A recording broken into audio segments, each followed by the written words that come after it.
Hi, this is Kelsey Peterson, and this is a video for my final project with Cpsy 5518, clinician meeting with Jack's mom, Lisa, to discuss further therapy and clinician recommendations.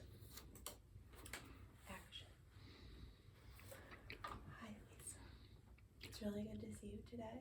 And I really commend you for your bravery in seeking out therapy for Jack and seeking out further support. You were referred by my colleague because Jack had been expelled from his previous daycare, and his current daycare has been calling you a lot and threatening an expulsion.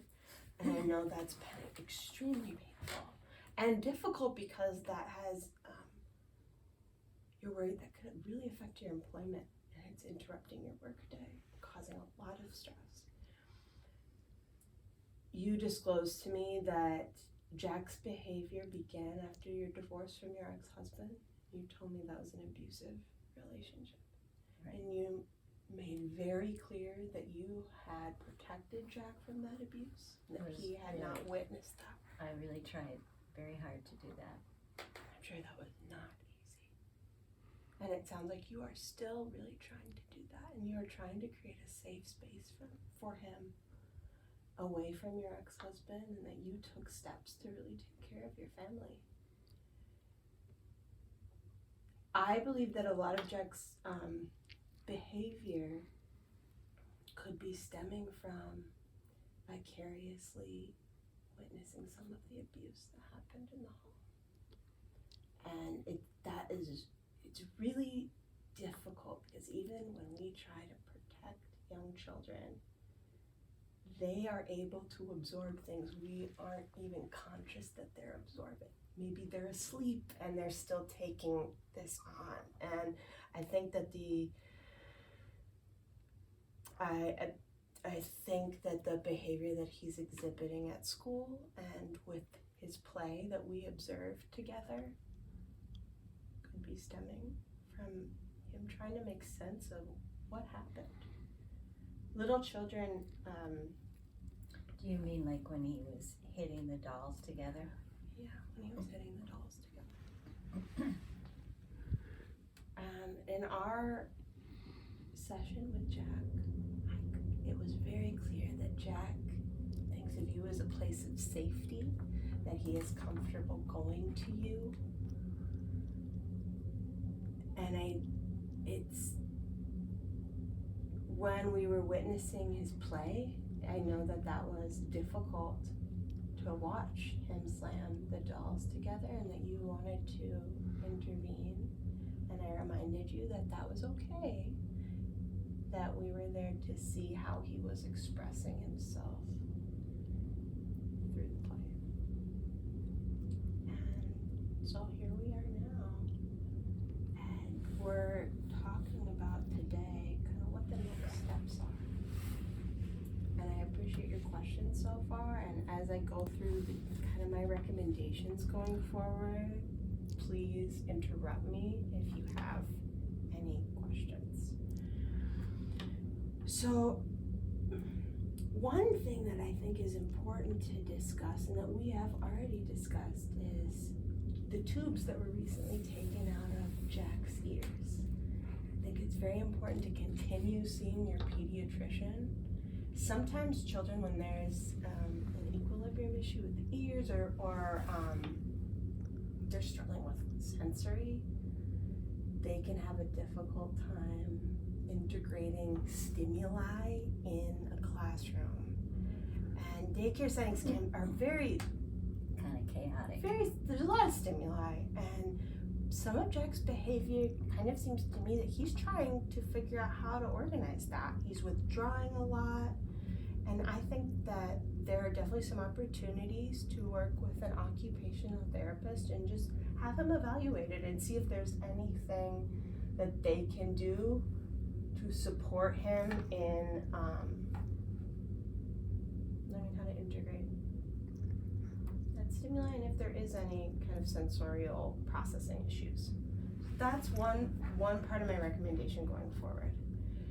I also think that you and Jack would benefit a lot from child-parent psychotherapy. And that is a trauma-focused therapeutic modality. And it's really especially effective with parent and child. We call them dyads. That's the parent and the child together that have experienced domestic violence and interpersonal violence in the home.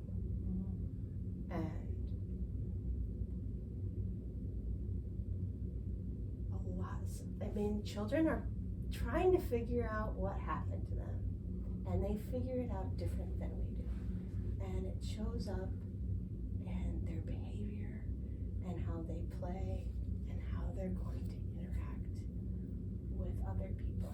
And what we can do to help Jack and to help you work through that trauma that you have witnessed is to explore a therapy that is really tailored to helping people who have experienced domestic violence.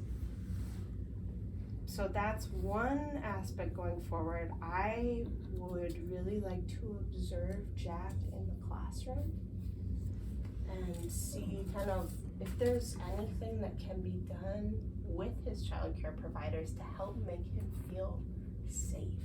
I would really like that. Yeah. I want him to be able to stay there and have a good experience.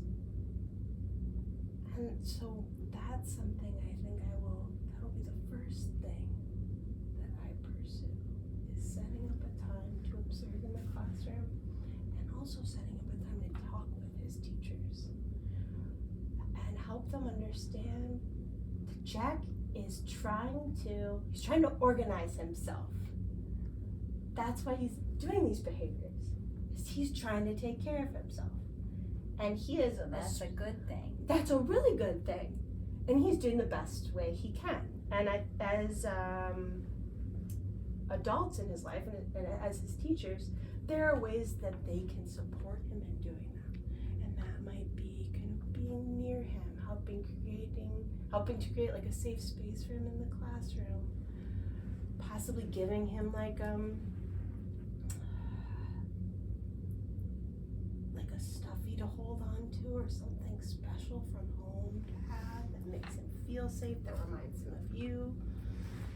And also helping him understand his feelings and labeling them.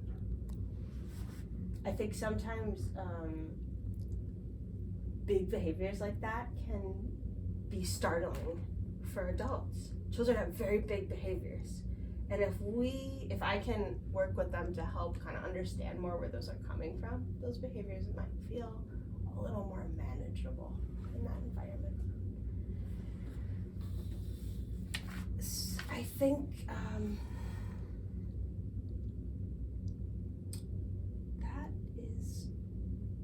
those are the steps I think we should take going forward. And I want to make clear that I am with you on this journey. And again, I commend you for what you're doing to support your child. This is not easy. Thank you. And thank you for meeting with me today. Is that it? Great.